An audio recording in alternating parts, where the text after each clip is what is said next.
What is the worst diving conditions that you can dive in? Diving in oil, oil wrecks and stuff like that. And you got oil coming up. When you're diving in oil, everything gets contaminated. You get contaminated, your suit gets contaminated, and You can't see her, that just deteriorates the suit. just deteriorates the suit, and it's a messy thing. Now, here's an interesting thing. Again, the other divers, I got to know them a little bit, and did you have any lucky rabbit's foot or lucky charm or bracelet or anything? I know you did, because you all do. What did you have? Really? Oh, that's a hard question. Because Did you have something that was a lucky charm on you? no, I was just lucky. I was just lucky at times. I mean, I bailed out from 180 feet where I came up to the surface. I was out cutting black coral, and I took, wait, I got no more air. Go and try and I was diving scuba at the time. And how deep were you? 180 feet. That's pretty deep for scuba, isn't it? Yeah, 200. You don't want to be past 200, but yeah, it's pretty deep. But I bailed out from 180 and got to the surface okay. So I always felt that I always had luck on. When you say bailed out, what do you mean? Get the out of there. You just went straight up. You didn't get any bends or nitrogen? No, you're blowing all the way out. You got to make sure you exhale all the way up, eh? Exhaling all the way out. That's why they keep telling you, do not hold your breath for any reason. Then what happens? Your lungs will explode or something, or what? Yeah, you'll end up with getting embolism. Anyways, back to the superstitious thing. Like, I know the other guys that I know, the late Bars Medaler and Bonger and the rest of the boys, we were all drinking in the bar one day, and I mentioned we were talking about death, and that was the wrong word to use amongst the people that were there, because they just all went right quiet. Yeah, and I knew that it's not a good subject, and I realized that it was just something that you just did not talk about at all. And the superstitious thing come in, and then me being a curiosity person that I am, I asked them. They said, yeah, they all had their own little lucky charms or whatever it is, or a small ritual they did before they went in the water or wherever they were at. And then they went on to tell me about the story at the foot of the bridge in Vancouver. One of the bridges there, somebody wrote R.I.P. in the concrete underwater down there. Mm-hmm. Yeah, have you ever seen that? I've heard about that. I was in the Second Narrows when the bridge collapsed, and they lost a few iron workers. I gotta believe it's got to be in the 60s.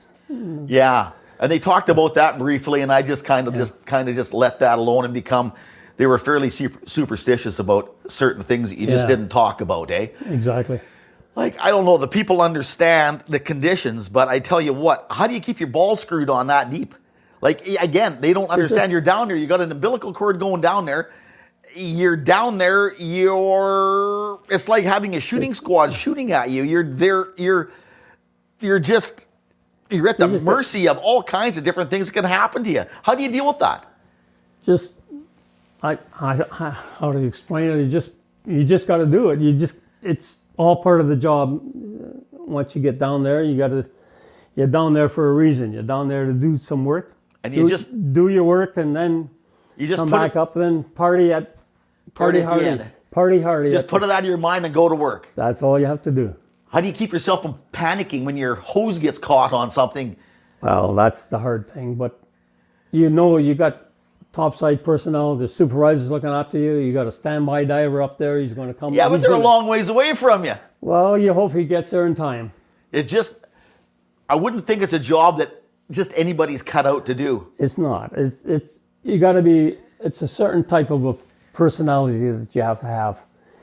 You have to have that personality. I mean, not everybody could go into SAT. Can you imagine if you're claustrophobic or something, or you got anxiety?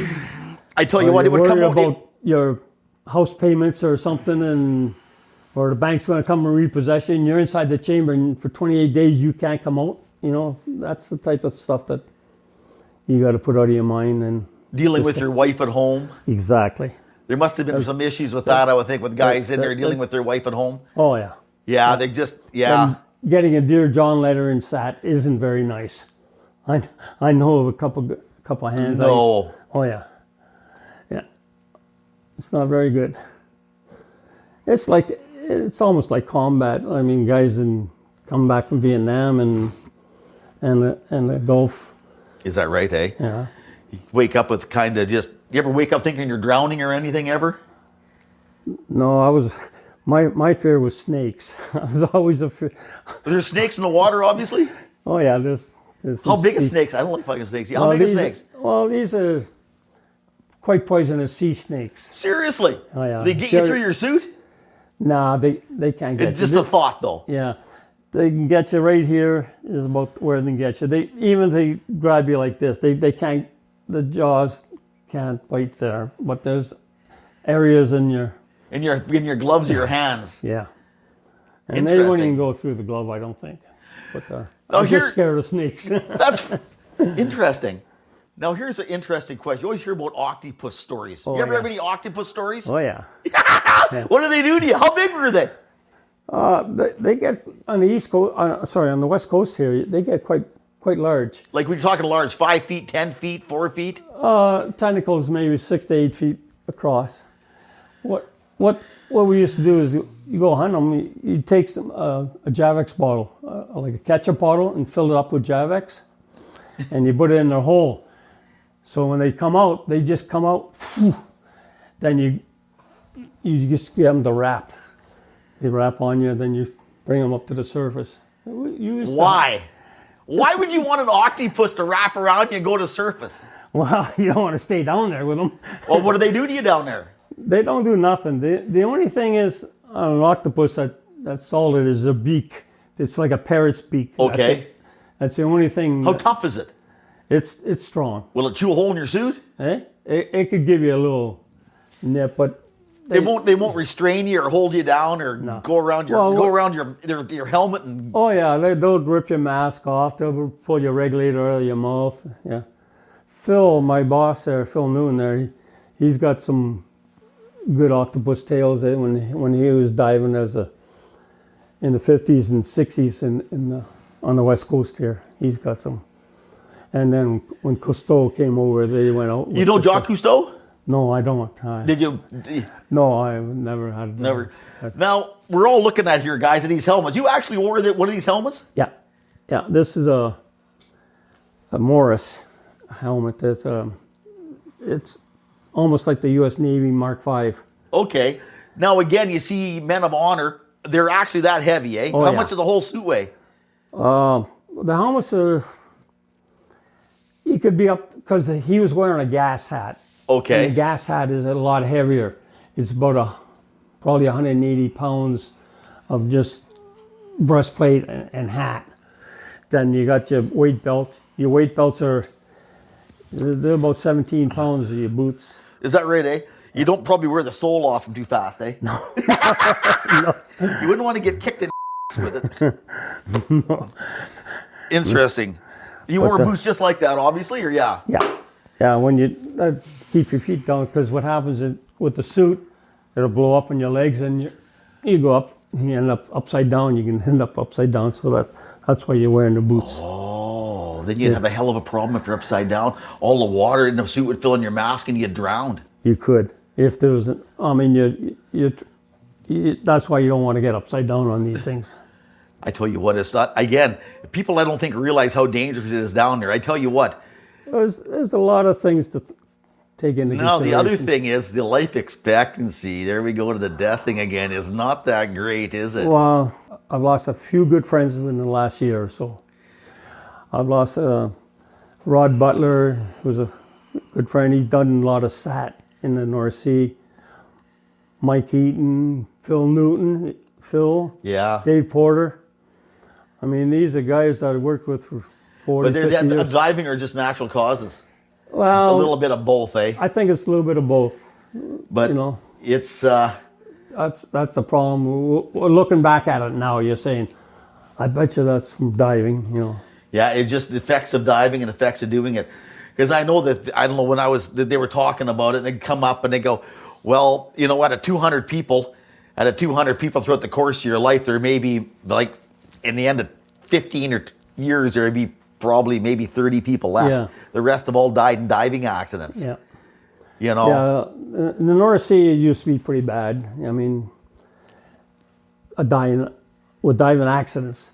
But now it's the effect that people are starting to see, some of the after effect after years.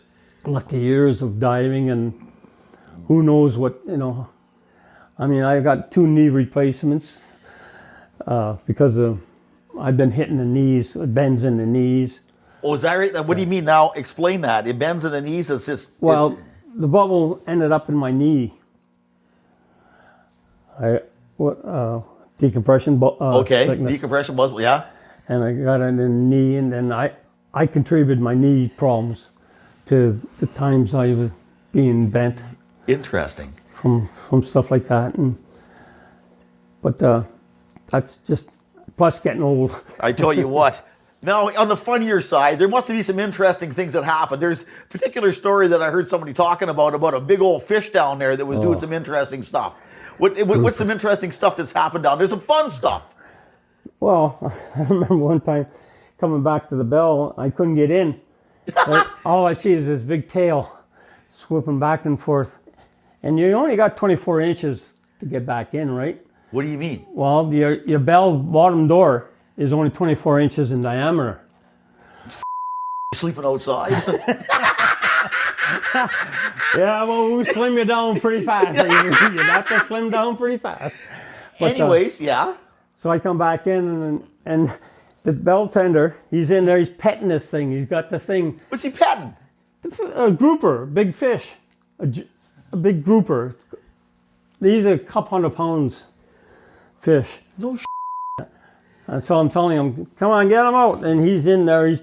He was playing with him for when I was out, because my umbilical was going out beside him, right? Okay. So he was in there playing with him, and then I come back to the bell, and I said, come on, I need that. And I'm pulling on this fish, trying to get him out, and he's pushing on it. And finally the fish wiggles his way out and takes off. And how deep in the water were you at this time? I was at my first stop at 90 feet. Okay. So I was supposed to try and get back into the bell at 90 feet. Another time we were spearfishing, and I was inside, and I had a young English diver, and I'm looking out the window, and I see this fish, and hammerhead shark. We were spearfishing, we were taking our fish and was tying it to the bell. And the shark was eating our fish. My diver is still out there and saying, Keith, get back in the bell. Why, Doug? Why? I'm still fishing. No, Keith, get back in the bell. So we got back into the bell to figure out what was happening. What was happening, and he looked out. Whoa! He come back in like a bullet. How big's that hammerhead shark? Oh, it's probably about a 10 footer. Are they mean? They can be. He's mean enough. He's eating all my fish. He just don't want you to fat. What's the meanest fish in the water? Is it actually a shark or is it something else? Barracudas. I don't like barracudas. Those buggers are so fast. Now, why do you say that? Everybody's scared of a shark. Why? Have you dealt with sharks? Oh yeah. What are they like? Well, you sort of put them out of your mind for a while, but they don't bother you that much. I mean, they're curious. Oh, they're curious. They don't come over and try eating your leg off you or anything? No. That's kind of a myth then, or what? Well, they will eat you, I guess, but... They'll come after you, but... The barracuda's a mean bugger. He just aggravate you for something to do, just out of spite. Well, they're fast. They're so fast. One time I was spearfishing, and the barracuda's swimming this way. So I shot with the spear, and before I got to him, he turned and come at me, and I'm sitting, whoa, and I'm waving the spear gun, trying to get him out. I didn't want him to come, because before that, there was a lobster diver in St. Vincent. He had a big scar right there. I said, what happened? He said, a barracuda. I said, how did a barracuda get you there? What they used to do was they go down, and after lobsters, they'd have the antenna, and they have a little snare, and they pull the snare on the antenna, and they grab the lobster and they get him out of the hole. Then he take the stick and he put it under his arm. So the lobsters holding there under his arm, and the tail going. So the Barracuda came in, wanted that lobster, and he went and got the guy and scarred him up right there. Eh? Yeah, I think the Barracuda is one of the worst because I don't like. You don't like it. No, I'm looking at a picture over here. You actually see that? Is that a fish or what is that? That's they call it a sea dragon. That's actually a... Is that actually a real picture? You actually see that with your own eyes under the water? Yeah, yeah. That's at nighttime or daytime, or I guess it's dark there the whole time, or what? No, it's because it's, what do you call it? Incandescent. Whatever. They glow in the dark. They glow in the dark, yeah. So when you hit them with light, that's what happens? Yeah. Okay, so it's whatever, it's just a reflection of the light coming off. Reflection come off. Are they big or small or mean or what are they? They're only small. They're only maybe about 5 to 6 inches. What's the weirdest you ever seen down there? Weirdest. Oh, different. Little fish this big trying to attack you. I'm serious. You'd be swimming down there. How deep? Oh, this is only in about 60 feet of water, okay. 50 feet of water. But they're the smallest little buggers, and they would come after you. They would just peck at you and get away, you know, just so fearless. Piranhas, you ever been around any of them? I've been in the water, but not really with them. They weren't around. And it was in Lake Maracaibo in Venezuela. Okay, you spent a lot of time overseas in different spots, eh? Oh yeah. Brazil, Argentina, Venezuela, Trinidad, Tobago, up in the Arctic, Africa. What was the nicest place you were at? Trinidad? North coast of Vancouver. Everywhere in the world that you've been, and it's still the north coast of Vancouver. Now, why is that? It's got so much life, aquatic life in the north coast. It's amazing. Is that right, eh? You got killer whales. You got all kinds of whales coming up. Seals, sea otters. Interesting. Yeah, and the kelp beds and stuff like that. It's beautiful.